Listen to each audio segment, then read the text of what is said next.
Bonsoir à toutes et à tous, bienvenue. C'est une édition spéciale de Sens Public que je vous propose ce soir, consacrée évidemment à la déclaration de politique générale du Premier ministre François Bayrou, qui devait amadouer le Parti Socialiste sans se couper de ses ministres LR. Il a choisi d'ouvrir son discours par un rappel de la responsabilité collective des partis de gouvernement dans la dette abyssale du pays. Tous les partis de gouvernement, sans exception, ont une responsabilité dans la situation créée ces dernières décennies. Et j'affirme que tous les partis d'opposition, demandant à cette tribune sans cesse des dépenses supplémentaires, ont dansé aussi le tango fatal qui nous a conduits au bord de ce précipice. Pour ne pas aggraver cet endettement, le Premier ministre n'a pas prononcé la suspension de la réforme des retraites, mais il ouvre la porte à de nouvelles négociations des partenaires sociaux dans un délai raccourci. Les retraites, mais aussi la lutte contre une bureaucratie trop lourde, la création d'une banque de la démocratie, une possible réforme du mode de scrutin ou encore la reprise des cahiers de doléances des Gilets jaunes. François Bayrou a fait plusieurs annonces dans ce discours long de près de 90 minutes. On en débat juste après ces titres avec 4 sénatrices et sénateurs, et puis dans 3 quarts d'heure avec nos experts, politologues, journalistes et constitutionnalistes. Mais d'abord, ce qu'il faut retenir de cette déclaration de politique générale, la seconde en 3 mois, Cécile Cixous. 84% des Français jugent, paraît-il, que le gouvernement ne passera pas l'année. François Bayrou a commencé son discours sur le ton de l'humour et de l'optimisme. Si personne ne mise sur la durée de vie de son gouvernement, lui estime que l'instabilité politique est un avantage. Je crois que cette situation est un atout. Parce que quand tout va bien, on s'endort sur ses lauriers, et quand tout paraît aller mal, on est contraint au courage. Pendant 1h30, il a déroulé sa feuille de route et il était très attendu sur la question des retraites et notamment sur la suspension de la réforme demandée par la gauche.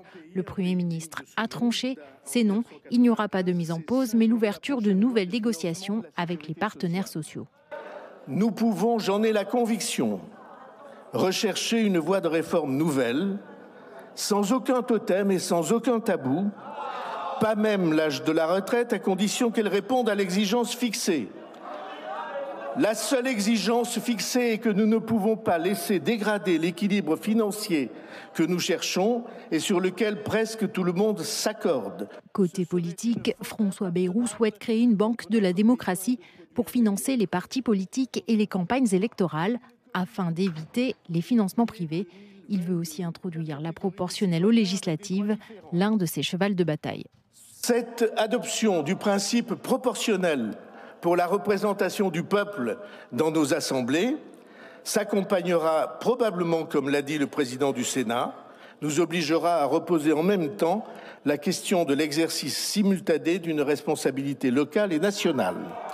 Enfin, pour pousser l'État à faire des économies, François Bayrou propose la création d'un fonds spécial consacré à la réforme de l'État qui sera financé par des actifs immobiliers. La France insoumise a annoncé qu'elle déposerait une motion de censure. Elle sera discutée jeudi à l'Assemblée.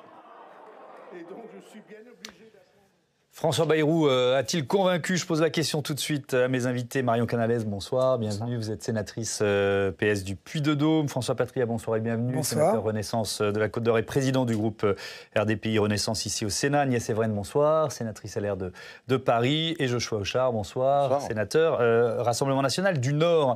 Marion Canales, je commence avec vous parce que le Parti Socialiste attendait des concessions remarquables de la part du Premier ministre. C'est ce que votre parti réclamait pour ne pas censurer. Est-ce qu'elles sont là, ces concessions remarquables? Là, à chaud, puisque les discours des présidents viennent de se terminer à l'Assemblée nationale. Le compte n'y est pas franchement. Il y a encore énormément d'attentes. Il reste encore 48 heures pour discuter, avancer et poursuivre les discussions. En tout cas, c'est ce qu'on attend et c'est ce qu'on espère. Ouais. Boris Vallaud, le président des députés socialistes, a effectivement listé un certain nombre de questions restées sans réponse dans le discours de politique générale de François Bayrou. C'est de ça que dépend l'éventuelle censure du Parti socialiste jeudi?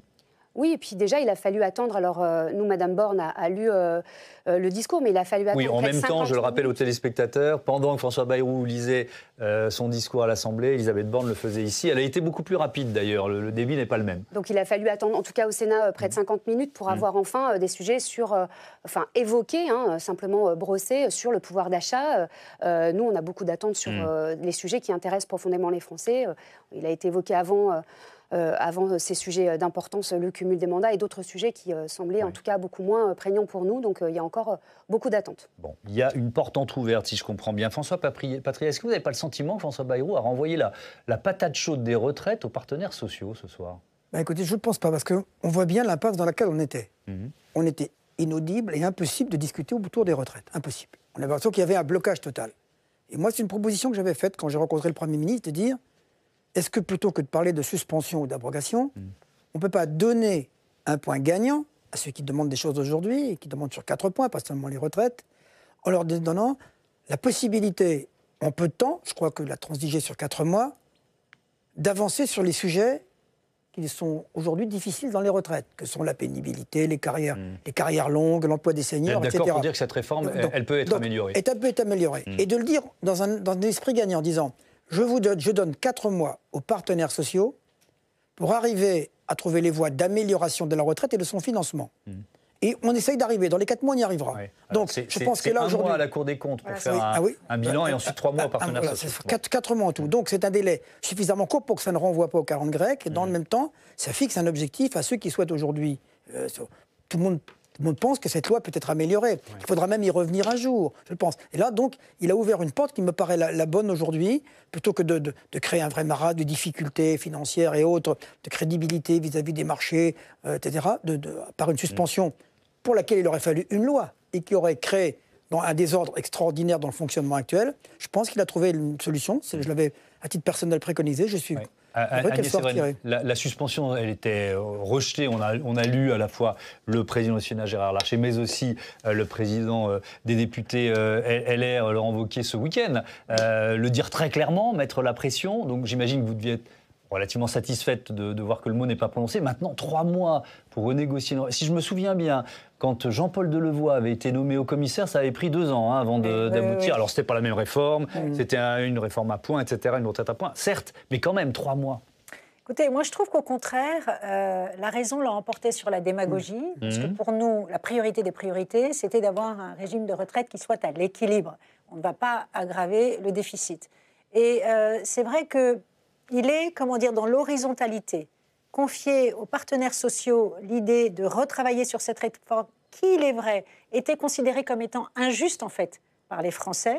Il est vrai qu'il y a quand même 80% des Français qui la trouvaient injuste, et que, pour notre groupe, d'ailleurs, les choses étaient très claires, c'est que, oui, cette réforme est perfectible. Si on prend, par exemple, la pénibilité, les carrières longues, l'emploi des seniors, c'est vrai que, moi, je trouve que, dès le départ, il y a eu une erreur magistrale qui a été faite sur cette réforme, c'est de faire de l'âge de départ un totem. C'est-à-dire qu'on a complètement focalisé, on s'est arc-bouté sur l'âge de départ, au lieu de regarder le sujet dans sa globalité. Et regarder le sujet dans sa globalité, c'est actionner les 2 leviers, par exemple, sur les carrières longues, entre âge de départ et durée de cotisation, par exemple. Quand un maçon, par exemple, commence à travailler à l'âge de 17 ans, je comprends que ce soit injuste de dire qu'il travaille jusqu'à 64 ans.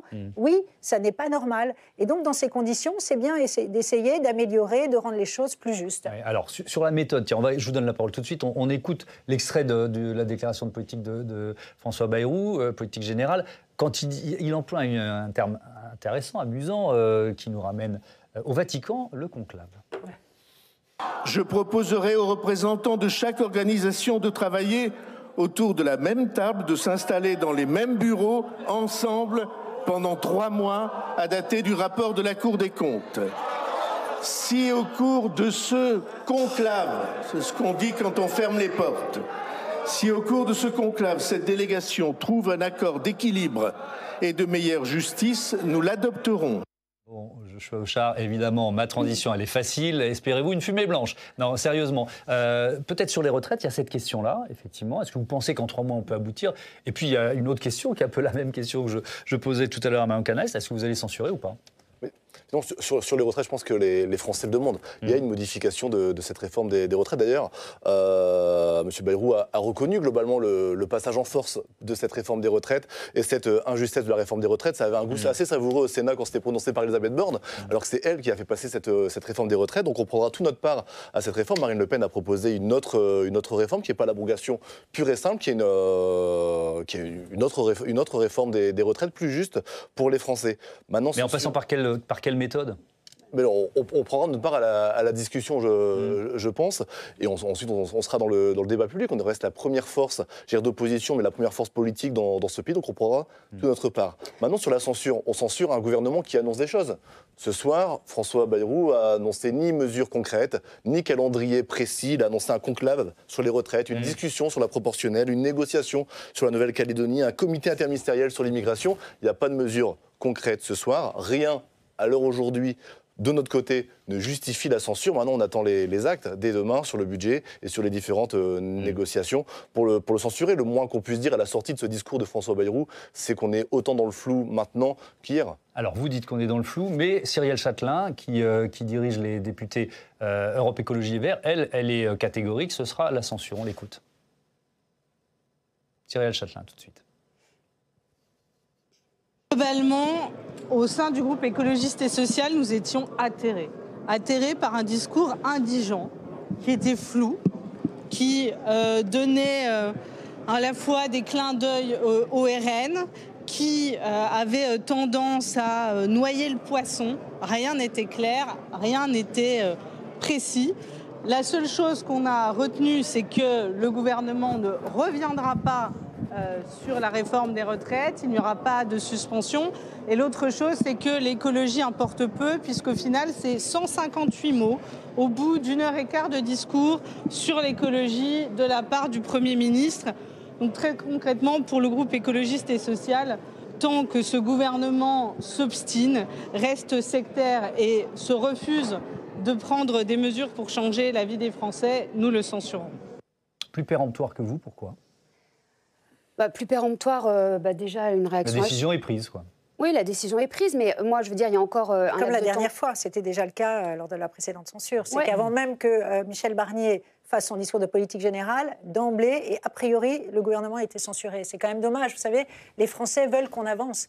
Les Français veulent qu'on trouve des compromis. Et justement, ils sont très inquiets de cette situation d'instabilité politique. Mais c'est la raison pour laquelle le Parti socialiste, moi je veux dire simplement sur la réforme des retraites, François Bayrou, sauf erreur de ma part, a salué une réforme courageuse de Mme Borne. Bon, on le voit bien. Aujourd'hui, la vie politique, c'est des dynamiques qu'on enclenche. Aujourd'hui, le Parti socialiste a quand même été sur le devant des négociations. J'entends beaucoup maintenant que beaucoup d'autres partis politiques qui disent que la réforme n'était pas si mal. Ici au Sénat, on a eu quand même à la Commission des affaires sociales un projet de loi d'abrogation de la réforme des retraites. Il ne m'a pas semblé que sur les bancs des autres partis politiques, on sentait la même appétence pour enfin revenir. En tout cas, aujourd'hui, le pied est mis dans la porte. Les partenaires sociaux vont être convoqués. Un débat rapide dans un temps limité. Bon, voilà, c'est une première étape, mais le compte n'y est pas sur tous les autres sujets. Vous dites qu'il y a une opportunité, mais c'est peut-être le moment d'abandonner les lignes rouges. On a eu l'impression que les LR ne les abandonnaient pas là, sur cette question-là. Moi, je vais vous dire franchement, d'ailleurs, s'il a confié aux partenaires sociaux le soin de retravailler cette réforme des retraites, c'est parce qu'il voit bien que malheureusement, ce qui plombe aussi notre pays, c'est ses oppositions systématiques. C'est vrai, et que la France n'a pas la culture politique du compromis. J'ai été députée européenne et j'ai bien vu que là-bas, c'était tout à fait naturel. 25 pays sur les 27 pays de l'Union européenne travaillent dans des coalitions. Mais ici, faire des compromis... En tout cas, on a la culture du rapport de force, on a la culture de l'affrontement idéologique, mais on n'a pas la culture du compromis, parce que faire un compromis, c'est renier son identité. C'est le sentiment de perdre son identité. Et je trouve que c'est vraiment dommage, dans une situation assez exceptionnelle, où la France, il faut le rappeler, est dans une procédure de déficit excessif. On est à 6,1% de déficit, c'est le double de la règle budgétaire européenne. Les marchés financiers nous regardent et moi je suis convaincue que si aujourd'hui le Premier ministre avait annoncé une suspension, une abrogation, évidemment on aurait une sanction très sévère des marchés financiers. Donc en responsabilité, Laurent Wauquiez l'a dit, la droite a toujours pris ses responsabilités. Après vous savez, c'est important aussi que ce pays avance. On ne peut pas ressortir systématiquement la baguette magique de l'augmentation des impôts. C'est ce que souhaitait la gauche avec l'augmentation des cotisations. Vous savez, il n'y a pas 36 solutions pour préserver notre système de répartition. C'est ou l'augmentation des cotisations, ou la baisse des pensions, ou travailler plus longtemps. En tout cas, c'est le choix de la droite. Pas un mot sur les impôts, c'est vrai, dans ce discours de cette déclaration de politique générale. François Patria, est-ce qu'il est volontairement resté flou ? Non, je crois que le Premier ministre souhaite reprendre le budget tel que l'avait laissé Michel Barnier. Et que dans ce qui a déjà été voté au Parlement ici... sera d'ailleurs examiné à partir de demain, ici même au Sénat. Demain, et dans ce qui avait été voté dans la part de budget, le Sénat avait fait un excellent travail, à la fois sur les exonérations de charges, sur la fiscalité sur les très hauts revenus, sur le dividende par ailleurs. Donc, je crois que sur les recettes, le travail a été fait dans sa première lecture lors du Sénat. Et d'ailleurs, je voudrais juste te dire, au Sénat, le socle commun travaille très très bien ensemble. C'est vrai que... Sous-entendu, c'est moins vrai ailleurs. C'est plus compliqué. Alors, Laurent Wauquiez, Gabriel Attal à l'Assemblée, c'est pas la même chose. Mais ici, au Sénat, tout le monde s'entend bien. Oui. Merci. Moi, je souscris à ce qu'a dit Anne Stéphane sur la raison qui doit l'emporter sur les passions et sur les combats inutiles et sur les positionnements tactiques. Je crois qu'aujourd'hui, on a reproché à François Bayrou d'être fou. Non. Il ne s'agit pas de faire un catalogue sur lequel on va dire oui ou non comme ça. Il s'agit de redonner au Parlement les moyens de jouer le rôle qu'il n'aurait jamais dû abandonner. Aujourd'hui, pourquoi ça ne fonctionne pas ? C'est parce que le Parlement ne fonctionne pas selon des règles évidentes de recherche de compromis. Là, il a dit, voilà les voies que je trace, voilà les sujets que nous pouvons aborder. Sur ces sujets, sommes-nous capables d'en discuter ensemble, d'avancer chacun de notre côté pour faire en sorte qu'on aboutisse à ce qu'effectivement, on sorte de ce déficit excessif, évidemment, et qu'on arrive à faire les réformes, surtout les économies dont ce pays a besoin. Il a rappelé aussi la valeur travail. Je pense que là-dessus, demain, il ne faut pas travailler plus pour gagner plus. Il faut travailler plus demain pour pouvoir économiser plus. Est-ce qu'il y a pas d'alternative finalement, Joshua Char, parce que le Rassemblement national veut aussi revenir sur cette réforme des retraites. Mais effectivement, quand on voit 3 300 milliards de dettes, quand on voit le taux des emprunts d'État qui est en train d'augmenter, ce qui veut dire, ça veut dire quoi ? Ça veut dire que ça va nous coûter de plus en plus cher de rembourser simplement ce qu'on a déjà emprunté. Et malgré tout, il y a un certain nombre de partis politiques qui disent il faut revenir en arrière. Est-ce que ce n'est pas irresponsable ? Non, ce n'est pas irresponsable. On a proposé, pour financer cette réforme des retraites, d'autres pistes d'économie. D'ailleurs, Michel Barnier avait qualifié le contre-budget du Rassemblement national comme étant sérieux et proposé l'abrogation de la réforme des retraites. Il y avait des pistes sur les agences de l'État, sur les ARS, sur les Césaires, avec des pistes d'économie sur 1,5 milliard d'euros, sur l'aide au développement. Il en faut 60 milliards. Ça a été repris par François Bayrou, les a repris aujourd'hui, ces économies-là, sur les agences en particulier. Oui, on peut en parler, parce que... Pardon, allez-y. Je vous laisse terminer. Ah, pardon, non, un débat où, moi, je respecte. Les uns et les autres se redonnent la parole, on est bien au Sénat. C'est le Sénat. Allez-y. Non, je dis que, et ça c'est très important, ça a été dit par le Premier ministre, c'est la rationalisation des dépenses publiques. En tout cas pour la droite, c'est un marqueur très important, c'est réduction drastique des dépenses publiques plus que l'augmentation des impôts. Et ce qui me fait plaisir, c'est que le Premier ministre a dit en effet qu'il allait regarder du côté des opérateurs de l'État, des agences. Tiens, là-dessus, c'est moi qui vais vous interrompre. Parce que, justement, on va écouter François Bayrou nous parler du labyrinthe des agences de l'État. C'est la formule qu'il a employée. Est-il nécessaire que plus de 1000 agences, organes ou opérateurs exercent l'action publique ? Nous connaissons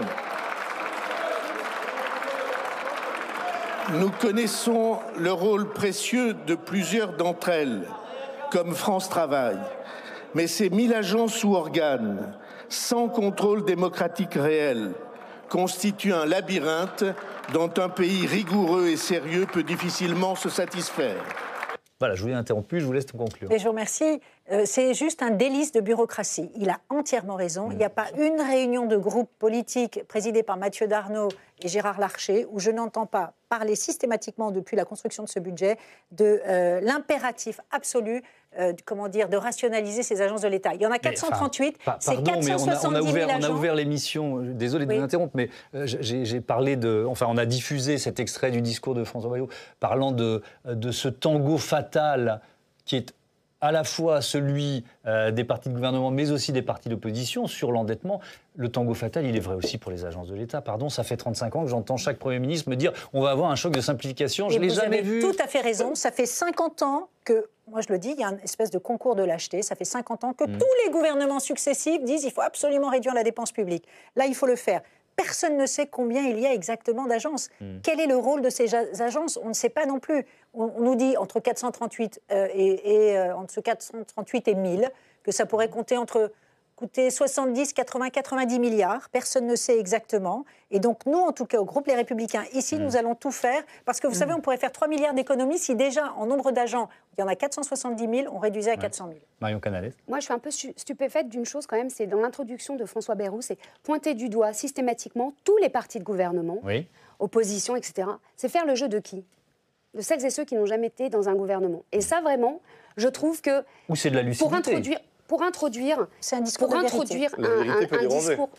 un discours de politique générale dans un climat avec une volonté d'apaisement, j'ai trouvé ça pour le moins surprenant de commencer par ça en mettant en gros tout le monde dans le même panier, sauf ceux qui n'ont jamais exercé le pouvoir. Il a rappelé l'écart creusé par la dette par François Mitterrand. Donc je pense qu'il a été plus loin. Et je pense mais il n'a pas rappelé que François Hollande avait laissé un pays en 2017 en bon état. De Macron à Hollande, Mitterrand, Sarkozy, effectivement, l'ensemble des partis qui ont été au gouvernement jusqu'à aujourd'hui ont creusé la dette. Sauf le quinquennat de François Hollande. Aucun n'a essayé, effectivement, pour ce qu'on dit sur les agences de l'État, de supprimer ces agences de l'État. On commence par laquelle ? Nous, effectivement, on a une difficulté avec les agences régionales de santé qui nous éloignent la gouvernance des hôpitaux. Je pense que la gestion des agences régionales de santé devrait revenir au préfet de région. Ça ferait effectivement partie des pistes d'économie. Elles sont assez nombreuses en France, elles emploient assez d'agents. Donc ça fait partie effectivement des pistes d'économie. François Patriat, le problème des agences, je viens en ajout, c'est de dire que ces agences, parfois, elles font la politique de l'agence et pas la politique de l'État. Elles n'appliquent pas la politique de l'État. C'est la difficulté. Donc, elles s'auto-nourrissent, elles se nourrissent même leur personnel, elles justifient leurs actions. Et c'est vrai de beaucoup d'administrations. Sans contrôle du Parlement. Et c'est vrai de beaucoup d'administrations qui, aujourd'hui, vont au-delà de la loi. Quand j'entends, moi, quelqu'un dans des services d'une administration me dire « c'est vous qui votez la loi », je dis non, c'est vous qui la complexifiez, c'est vous qui l'outrepassiez, c'est vous qui la suramendez par ailleurs. Donc il y a là. Alors sur les agences, nous ne l'aurons pas. Il y a 1,5 milliard peut-être d'économies à faire. Il va falloir trouver d'autres économies. 1 milliard. Si on peut le faire, ce serait déjà magnifique. Il faudra trouver d'autres économies. Mais c'est quoi ? C'est un message qu'on envoie aussi aux Français ? C'est le train de vie de l'État. Il faut réduire le train de vie de l'État. Il faut que l'État donne l'exemple. Mais pardon, mais pourquoi ça n'a pas marché avant ? Je suis un peu têtu, moi, mais je vous pose la même question, François Patriat. Sans doute que l'État avant, quel qu'il soit, quelle était sa connotation, n'a pas pris des mesures suffisantes. Vous savez, j'étais ministre il y a 20 ans. J'étais déjà ministre de simplification. On m'a expliqué au bout de 2 ans que j'avais simplifié, que j'avais évité X millions de pages de documents et autres pareils. Les gens ne l'ont jamais senti. Donc il y a toujours eu un ministre de la simplification, mais en fin de compte, quand on va dessus, on se heurte aux administrations, aux agences par ailleurs, qui veulent poursuivre leur activité. Moi, je vous donne un exemple. Il y a une agence du sport. Pourquoi il y a une agence du sport ? Pourquoi est-ce qu'on ne transfère pas les missions de l'agence du sport au ministère des Sports ? Voilà, il y a 4 ou 5 agences qui s'occupent d'alimentation et d'agriculture. Pourquoi ? On demande aux Français d'être irréprochables, les pauvres, ils se serrent la ceinture. Je trouve ça injuste. Et il faut que l'État montre l'exemple. Pardon ? On a voulu faire des agences parfois pour montrer qu'elles étaient neutres, qu'elles n'étaient pas sous l'autorité de l'État. Par exemple, l'ANSES, les agences scientifiques qui doivent remettre des avis, il faut qu'ils soient indépendants. Donc les agences, elles ont été créées dans certains cas pour donner un avis indépendant. C'était justifié, mais pas pour notre domaine du tout. Par exemple, aujourd'hui, on l'a dit... Je reprends la main parce que ce discours, cette déclaration de politique générale de François Bayrou, évidemment, elle provoque beaucoup de réactions politiques. Je vous propose celle de Jean-Luc Mélenchon, son confrère de l'Alliance France Presse, qui reprennent ses propos. Et ça s'adresse au Parti socialiste. Le Parti socialiste a mis le NFP, le nouveau Front populaire, à terre en négociant avec le gouvernement sur la réforme des retraites, en ralliant il se moque, Jean-Luc Mélenchon, des concessions grotesques accordées selon lui par le Premier ministre. Très bien, il a eu l'honneur d'être cité par François Bayrou. Je trouve que permettre aux partenaires sociaux qui le demandent, aux gens qui le demandent, d'être de nouveau autour de la table en conclave, je ne crois pas que ce soit le déshonneur. Donc, écoutez, je prends. Est-ce que c'est la fin du nouveau Front populaire qui est en train finalement de se dérouler devant nous ? Ça fait plusieurs mois qu'on l'annonce, mais peut-être qu'elle va finir par arriver. Non, on est allé négocier avec les forces politiques qui souhaitent négocier. Aujourd'hui, là, on vient de parler des agences. Moi, je veux dire, il y a quand même 4000 postes d'enseignants qui vont être supprimés. C'est un point important. Il y en a 10 000 quand même qui ne sont pas au droit des élèves depuis plusieurs années. On va sur les problèmes des Français qui intéressent les Français, sur lesquels les gens, que ce soit dans les circonscriptions ou dans nos départements en tant que sénateurs, nous interpellent. Volonté de stabilisation, volonté aussi d'avoir des mesures pour l'hôpital, pour leur pouvoir pouvoir d'achat, de réduction aussi de la dette. Donc c'est ces sujets-là qu'il faut poser sur la table. Monsieur Mélenchon, je suis désolée s'il prend mal le fait qu'aujourd'hui, on demande et qu'on puisse obtenir que les partenaires sociaux rediscutent de cette réforme pour aller vers un autre mode de financement et un autre texte sur les retraites. François Bayrou qui a cité Jean-Luc Mélenchon pour s'inscrire en faux ou en décalage par rapport à la stratégie du conflit permanent du créateur de la France insoumise. On va écouter un extrait du discours de François Bayrou qui a parlé d'une réconciliation. Il souhaite une réconciliation nationale et c'est dans ce passage-là, sur sa conception de la démocratie, qu'il annonce la création d'une banque de la démocratie. Écoutez. Je souhaite que les partis politiques, comme les syndicats, puissent être reconnus un jour comme des mouvements d'utilité publique. Je souhaite qu'ils puissent se financer sans avoir besoin de passer par des stratégies de contournement. C'est pourquoi je souhaite la création d'une banque de la démocratie pour que le financement des partis politiques et des campagnes ne dépende plus de choix de banques privées, mais puisse éventuellement et en recours être le fait d'organismes publics placés sous le contrôle du Parlement.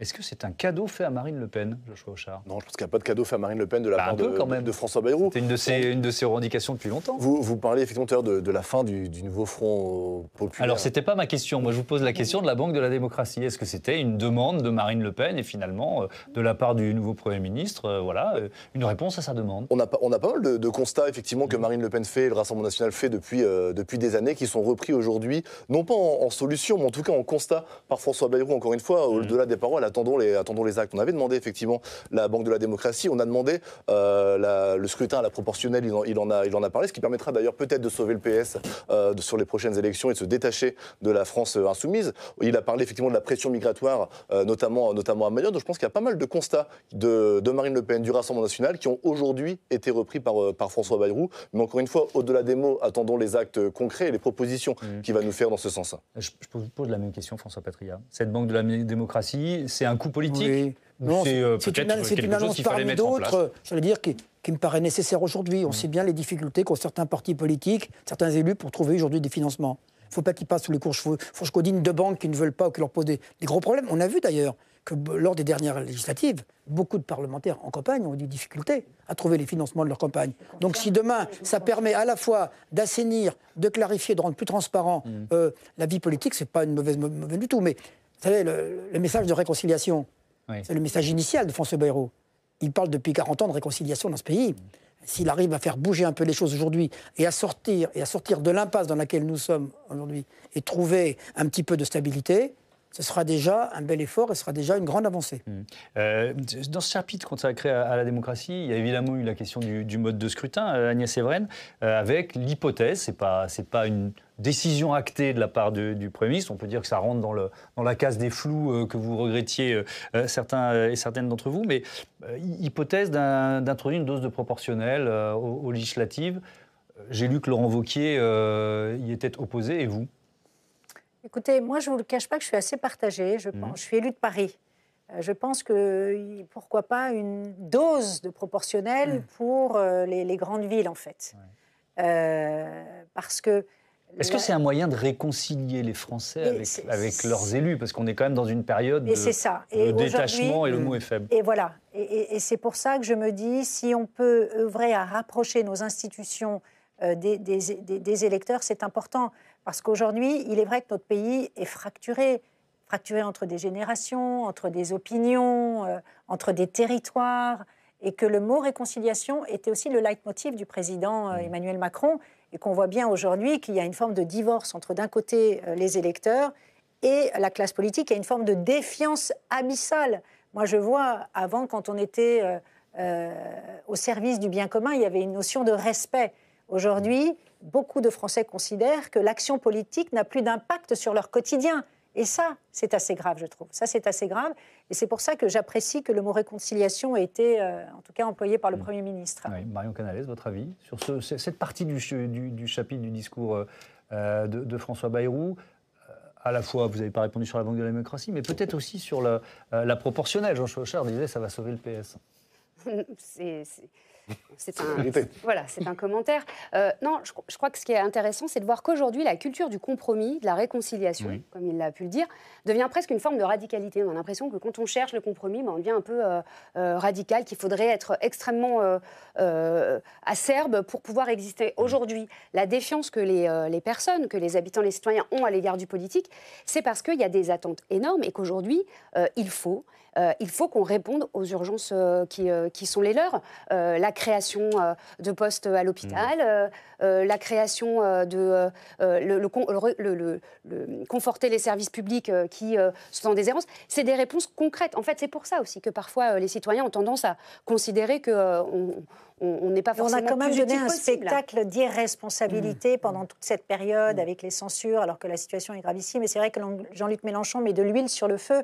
Et moi, j'apprécie l'attitude du PS. Franchement, moi, je vous dis bravo de réussir à vous émanciper, en fait, et d'essayer de ne plus être l'otage de la France insoumise, parce que, vous l'avez dit, sa stratégie, c'est le chaos maximal pour essayer, en fait, d'avoir une élection présidentielle anticipée. Est-ce que vous prenez un risque politique en vous émancipant Nous n'avons été ni les otages de la France insoumise, jusqu'à nous ne sommes maintenant, pas les alliés objectifs, et Boris Vallaud l'a dit, du gouvernement actuel. Aujourd'hui, c'est la première fois qu'on entend Olivier Faure prendre ses distances vis-à-vis de Jean-Luc Mélenchon. Moi, j'ai apprécié. On est fidèle à ce qu'on a dit depuis longtemps, continuer de marteler, et on continue, et c'est pour ça que les propos de Jean-Luc Mélenchon sur les compromissions, il n'y a pas de combine, il n'y a pas de combinaison, il n'y a pas de compromission, il y a la volonté de faire avancer les sujets. Vous êtes redevenus des acteurs politiques. Avant, vous étiez des commentateurs comme Jean-Luc Mélenchon qui commande depuis le haut de sa tribune à l'Assemblée nationale. Aujourd'hui, moi, c'est très bien. C'est ce que votre électorat attend de vous. Mais en juin, vous n'aviez pas le même discours. En juin, quand il a fallu effectivement sauver vos sièges en France sur les circonscriptions où la France insoumise vous a investi, où le nouveau Front populaire vous a investi, le Parti socialiste n'avait pas le même discours d'éloignement vis-à-vis de Jean-Luc Mélenchon. On verra municipal. Refaire ses un mot là-dessus, ensuite je redonne la parole à François Patriat. Non, on avait déjà débattu, absolument pas. Notre objectif, c'est qu'on pense que le programme du Rassemblement national n'est pas salvateur pour la France, pour les Français et de ce qu'on défend. Et il y a eu des alliances dans le nouveau Front populaire parce qu'on avait un socle commun, un programme avec des mesures et qu'on a défendu. Vous avez beau le penser, les électeurs pensent le contraire, parce que majoritairement, c'est nous qui avons plus de voix quand même. Donc vous pouvez le penser, c'est bien. Oui, mais vous n'êtes pas plus une solution que le NFP pour les Français. Ce pays est à droite. Et c'est pour ça que nous, on considère que faire une politique de gauche dans un pays qui est plutôt à droite, ce serait absurde. Aujourd'hui, c'est très peu lisible. Les majorités sont toutes relatives à l'Assemblée nationale. Oui, il y a effectivement cette fragilité qui demeure et une décision du Parti socialiste, on va le rappeler, c'est certainement ce qui est attendu ce soir et dans les prochaines 48 heures, puisque c'est jeudi qu'il y a une motion de censure qui sera déposée et on verra si le PS la vote ou pas. Le Parti socialiste, toujours en attente et pas totalement satisfait sur le dossier des retraites. Je vous propose d'écouter un extrait de la déclaration du discours de Boris Vallaud, le président du groupe socialiste à l'Assemblée, sur un point précis du discours de François Bayrou, quand il dit « Si les partenaires sociaux ne se mettent pas d'accord au bout de 3 mois, qu'est-ce qu'on fait ? On revient à la loi Borne. » Je vais vous entendre là-dessus après. Notre objectif demeure l'abrogation de la réforme des retraites à 64 ans et que nous ne pouvons pas nous satisfaire que s'il n'y a pas d'accord, nous revenions à la loi antérieure. Il y aura des négociations, il y aura des propositions, il n'y aura peut-être pas de consensus, mais nous demandons que cela revienne devant l'Assemblée nationale, devant la représentation nationale, pour faire avancer une cause juste et dont nous sortirions tous grandis. Alors, je recommence avec vous, puis on va faire le tour de table sur ce point précis. Est-ce qu'il n'y a pas là un piège, quand même ? Non, il n'y a pas un piège. Tendu par François Bayrou. Je vais, pardon de ne pas être assez précis dans ma question. Ouais. C'est ce qu'on peut imaginer, là. C'est-à-dire que 3 mois, c'est un délai très court pour les partenaires sociaux. Au bout de 3 mois, qu'est-ce qu'on fait ? On revient au texte initial. Évidemment, si on revient au texte initial... c'est ce qu'a dit François Bayrou. Ce n'est pas entendant, mais il faut faire confiance à ce qui va sortir de cette discussion avec les partenaires sociaux. Il faut absolument continuer. Et c'est ce que je disais tout à l'heure. On a ouvert cette porte. Cette porte, ce chemin, il va être emprunté. Ayons le courage d'aller jusqu'au bout, petit à petit. Les politiques des petits pas sur ce sujet, c'est essentiel. Et puis évidemment, un retour, c'est pas possible. Vous l'avez dit vous-même tout à l'heure, chers collègues. Les femmes sont les grandes perdantes de cette réforme des retraites. Les carrières hachées, les carrières longues. On ne peut pas revenir. Je pense que quand même François Bayrou verra au fur et à mesure des discussions, du dialogue avec les partenaires sociaux, que de toute façon, il faudra revenir sur cette réforme d'une manière ou d'une autre. Ouais. François Bayrou, est-ce qu'il n'y a pas un côté jeu de dupe là dans ce qu'on... Oui, d'abord, il faut rappeler, il a quand même rappelé au début ce que pesait le poids des retraites dans la dette annuelle française. Avec des chiffres curieux. 45 milliards sur 82 milliards. 45 milliards chaque année. Il dit il manque 45 milliards. Non, mais oui, chaque parce année. qu'il faut payer. Parce qu'il faut... Non, mais si, on les connaît, ils sont connus de tous. 45 milliards par an. Donc l'État met chaque année sur les impôts, etc. Et en emprunt, 45 milliards. Ouais. Est-ce que la France peut continuer à dépenser 45 milliards alors que d'autres pays autour de nous ont fait des efforts à saluer et beaucoup plus importants? Donc, ce que dit aujourd'hui François Bayrou, il dit rien n'est tabou. C'est déjà pas mal, rien n'est tabou, y compris l'âge. Rien n'est tabou. Je vous demande de réfléchir comment est-ce qu'on peut améliorer les points qui vous paraissent aujourd'hui défectueux. Et dans le même temps, je vous demande aussi de faire en sorte que si vous apportez des solutions, elles soient financées. C'est-à-dire qu'on ait trouvé l'équilibre des retraites aujourd'hui. Parce que c'est pas faire plaisir de dire on revient à 63, on revient à 62, etc. Puis dans le même temps, tous les ans, le déficit continue de s'exacerber. Et ceux qui vous proposaient, comme le Parti Socialiste, d'aller dans le fond des réserves, prendre 1 ou 2 milliards, c'était l'utopie la plus totale et la démesure. Donc ce n'était pas possible. Donc ce que je crois aujourd'hui, c'est que la voie est ouverte, puisque les partenaires sociaux reprennent la main aujourd'hui. On a beaucoup reproché à ce qu'ils aient été évités, qu'ils reviennent. À eux de trouver la voie de la sagesse. Les partis pourront suivre ce qui se fait autour. Ce n'est pas eux qui décideront. La proposition, elle viendra de là. Alors, effectivement, on n'aura pas suspendu la loi. C'est-à-dire qu'on ne reviendra pas. On restera à la loi. Aujourd'hui, si on voulait suspendre, il faudrait une loi pour suspendre la loi. Et ça coûterait cher? Non, mais il faudrait une loi. D'abord, ça prend du temps. Ça prend du temps. Et en plus, imaginez qu'actuellement, il y a déjà les mécanismes qui sont en place. Ça créerait des injustices. On reviendra en arrière. C'est compliqué. Tous les décrets sont pris. À part pour les marins-pompiers. Tous les décrets sont pris. S'il fallait suspendre aujourd'hui, vous imaginez la difficulté. Donc on a dit, écoutez, la machine peut être améliorée.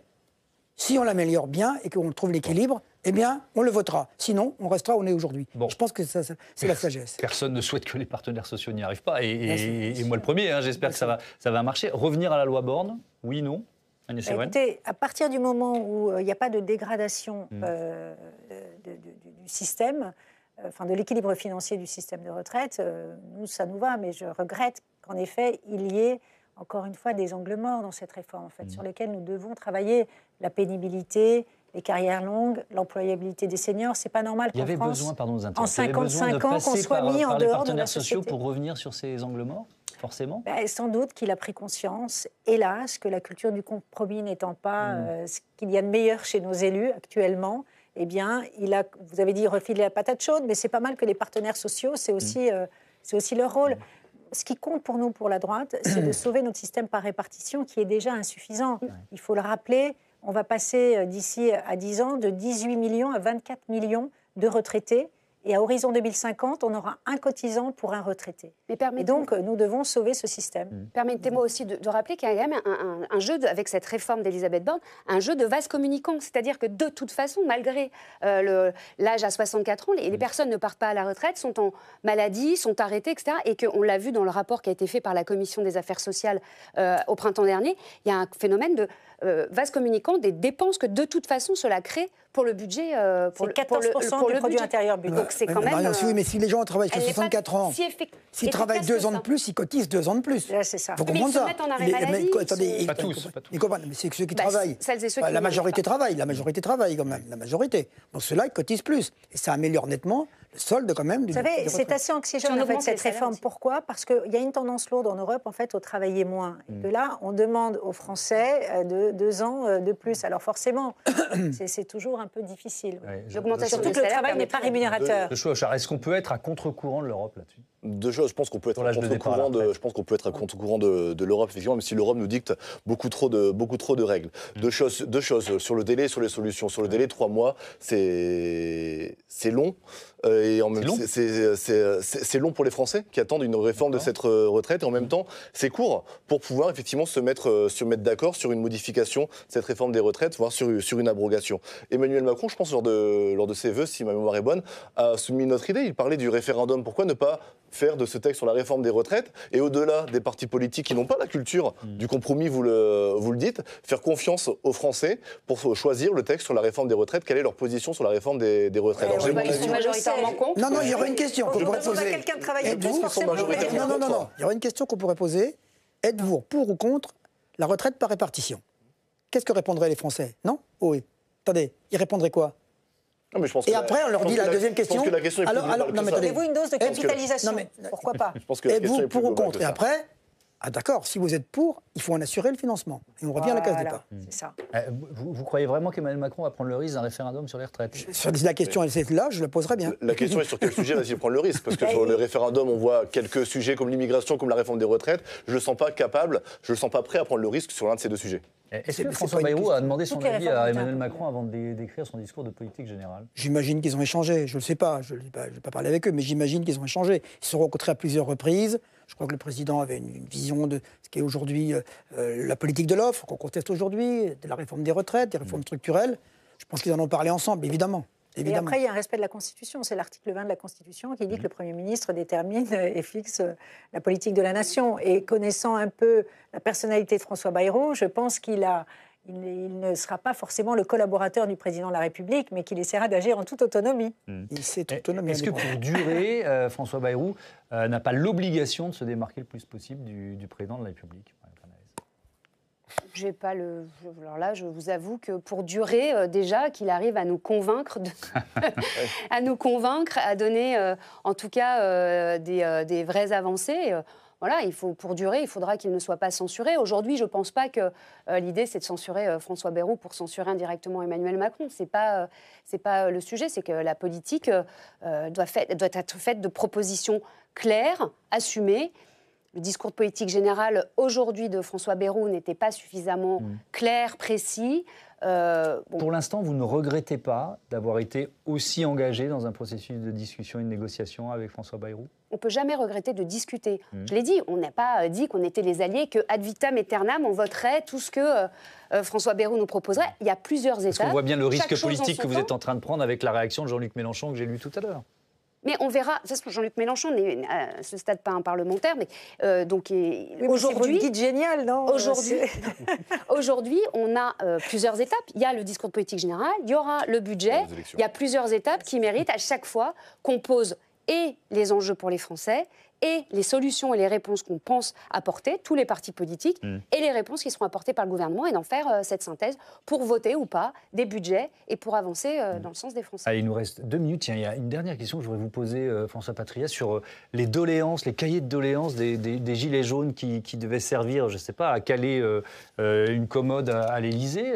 Enfin, on les ressort du tiroir. Il me semble que c'est une demande qui a été formulée par plusieurs partis au cours des dernières semaines et des derniers mois. J'ai entendu pourquoi n'a-t-on pas tenu suffisamment compte des cahiers de doléances. Qu'on les reprenne aujourd'hui, moi je ne m'y oppose pas aujourd'hui. C'était une expression des Français. Est-ce que c'était un moyen de dire aux Français, on vous a entendu? Je vous rappelle quand même qu'à l'époque, le président de la République avait répondu par 19 milliards d'argent qui avait été débloqué déjà pour le faire. Il l'avait fait. Qu'il n'ait pas pris en compte toutes les doléances. C'est que dedans, il y a des choses qui puissent être reprises aujourd'hui. Je ne m'y oppose absolument pas. Est-ce que ce n'est pas l'enjeu principal des prochaines semaines? Renouer ce lien avec la France qui a manifesté à l'époque? Je pense que l'enjeu principal de ces prochaines semaines, de ces prochains mois et de la politique en général, c'est de renouer avec le peuple. Effectivement, c'est celui qui a manifesté à l'époque, en 2018, pendant la crise des Gilets jaunes, qui a émis des revendications. D'ailleurs, le peuple français, on dit souvent que le peuple français n'est pas politique, je ne le crois pas. Le peuple français, à l'époque des grandes consultations, que ce soit par les députés en local, que ce soit par les ministres ou par Emmanuel Macron, s'est largement mobilisé pour faire entendre ces doléances, voir si toutes sont encore d'actualité aujourd'hui. Je pense que certaines le sont encore plus pour pouvoir les écouter, mais au-delà de les écouter, les appliquer, les mettre en œuvre. Je vous rappelle que le peuple français a réélu Emmanuel Macron. Oui, et que dans le programme, il y avait un dernier mot pour Agnès Evren. Sauf que l'État incarnait en fait une forme d'urbanité et que malheureusement la taxe carbone et les 80 km/h étaient comme un symbole de la déconnexion en fait de l'État des territoires. Et c'est peut-être pour ça que cette réconciliation dont parle le Premier ministre, c'est une façon de dire, voyez, je suis connecté au territoire, je vais reprendre les doléances. Ce qu'il avait voulu aussi envoyer comme message en allant au conseil municipal de Pau. Peut-être que ce n'était pas la meilleure de ses décisions. Merci à tous d'avoir participé à ce débat et à bientôt sur ce plateau de Sens Public.